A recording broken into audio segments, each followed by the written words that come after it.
Dito kita ko lagi.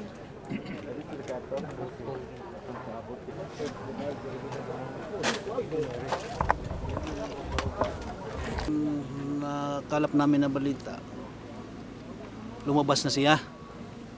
Ngayon, parang nakita niyang bumigay na yung mga basura diyan. Lumabas, tumakbo palabas. Sa alam niya, parang mayroon pa siyang nakalimutan diyan sa loob, bumalik. Doon na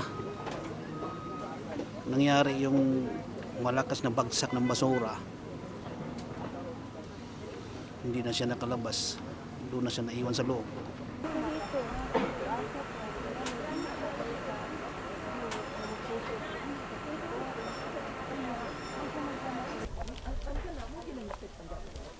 Mauna gapon nakita no. Mauna.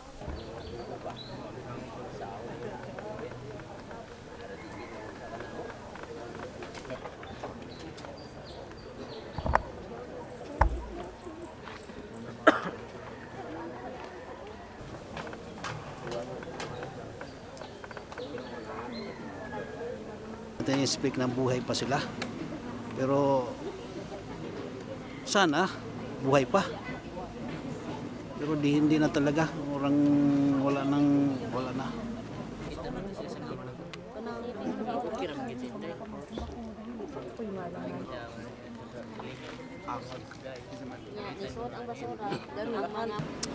Ma-rescue man lang sa ngayon na makitaan ng Pag-asa, makikita man lang bangkay para naman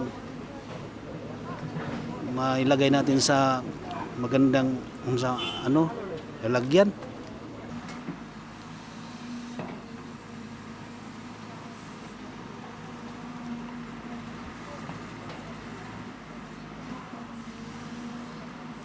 For more such videos, subscribe to the NewsX YouTube channel, hit the bell icon.